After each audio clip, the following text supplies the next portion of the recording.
They got the best player in the league. Davis, if he's healthy, we know how great he is. But I'm just looking at this from where they are positioned. And the Knicks did it once, didn't win a championship. They kind of had Ewing got hurt. They were the 8th seed. They lost to Spurs in '99. Sprewell, that was a great Knicks team if Ewing had stayed healthy. It's asking too much to come from all the way back in that playing spot to go out there and win an NBA championship. Let me tell you, can I say one thing on this? I watched Oklahoma City last night. I'll tell you right now, if they ever get a and they haven't got Holmgren, if they ever get a second big player, and I'm not a huge Presti fan, that team's got, Alexander's great.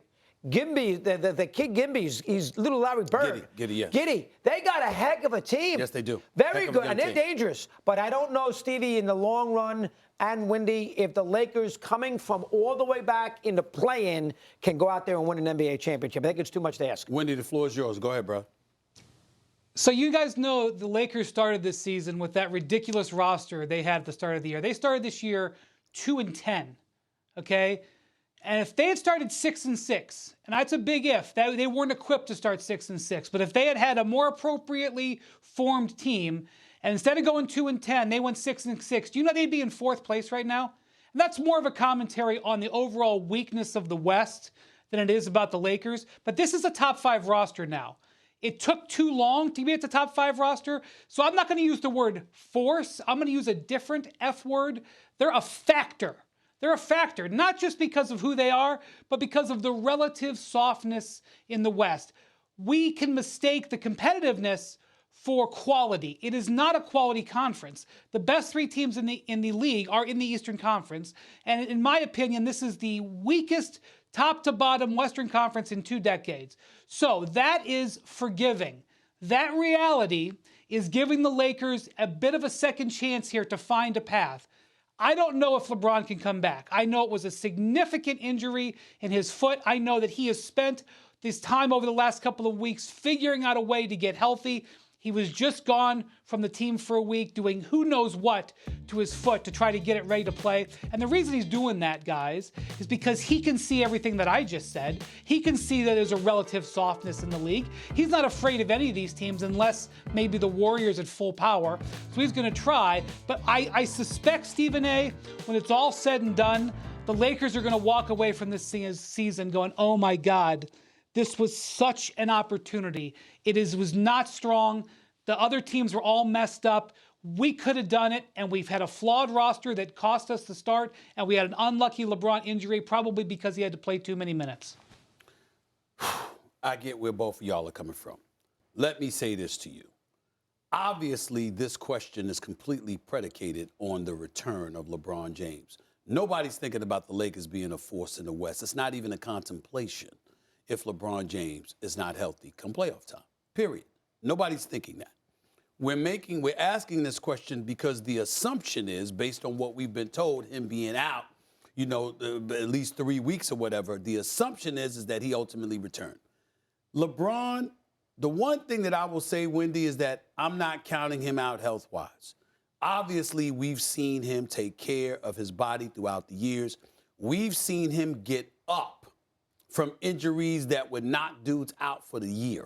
We've seen him get up. We see this guy be an absolute freak of physical nature. It's just the truth. And so even though age and attrition has kicked in, I'm looking at LeBron traveling with the team and being there. This is a foot injury.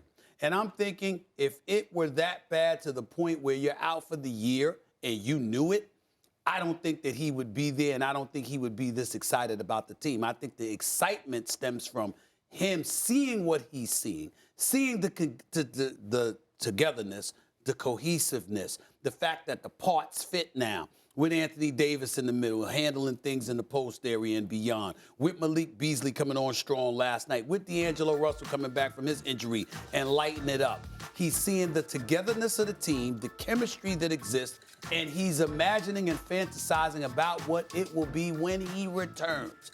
That's what I think. And based on that thought process, yes, I've got the Lakers as a legitimate force within the Western Conference. I still think they got a shot at the 6th seed. I'm not ruling out anything right now. And if the Lakers don't have to play the play-in and they go straight to the playoffs and they're in a position where they've got a first-round series that doesn't include Denver and the Mile High City. Dare I say somebody like Phoenix with Kevin Durant and Devin Booker waiting for you.